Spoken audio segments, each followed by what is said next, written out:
আচ্ছা মায়াপুরে যে টিকার জন্য রেডি, এই হলো কাউন্টার, ওই দিকে আছে লঞ্চ। আর মায়াপুরে যাওয়ার রাস্তা এক জায়গাতেই, মানে এক জায়গায় লঞ্চ ছাড়ে আর এক জায়গায় নৌকা ছাড়ে, দেখিয়ে দিই। এই হলো লঞ্চ আর এই হলো নৌকা। এটা 5 টাকা জনপ্রতি, এটা 10 টাকা জনপ্রতি। এটায় 5 মিনিট থেকে 10 মিনিট, এটা 10 মিনিটের বেশি লাগবে দিক এই।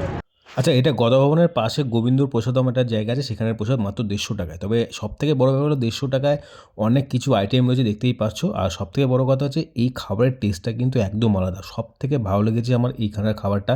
মোটামুটি সবাইকে দিয়ে এবার তো এইটুকু পেয়েছে আমার জন্য, তো এইটুকু খেয়ে কিন্তু খুব তৃপ্তি পেয়েছি। তোমরা কিন্তু অবশ্যই ট্রাই করতে পারো।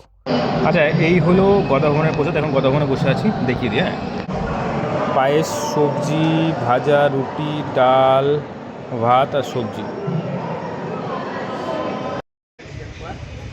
কাজ চলছে এখনো স্টিল।